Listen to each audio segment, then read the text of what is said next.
पांढरकवडा इथं नगर परिषदेकडे असलेली शववाहिनी परत करण्याच्या प्रस्तावावरून वाद निर्माण झाला।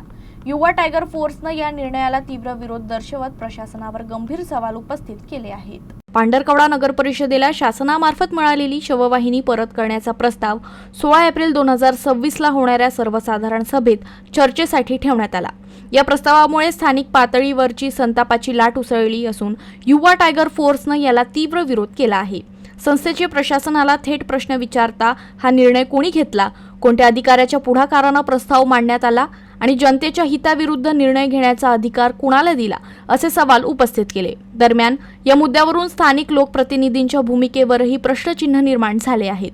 पांढरकवडा आणि केळापूर तालुका हा आदिवासी आणि दुर्गम भाग असल्यामुळे शववाहिनी सेवा अत्यंत आवश्यक असल्याचं सांगण्यात येत आहे। ही सेवा बंद झाल्यास गरीब कुटुंबावर आर्थिक भार वाढणार असून मृतदेह वाहतुकीसाठी मोठ्या अडचणी निर्माण होण्याची शक्यता व्यक्त करण्यात आली आहे। युवा टायगर फोर्सनं स्पष्ट इशारा देत प्रस्ताव तात्काळ मागे न घेतल्यास नागपूर उच्च न्यायालय खंडपीठ इथं जनहित याचिका दाखल करण्याचा इशारा दिला आहे।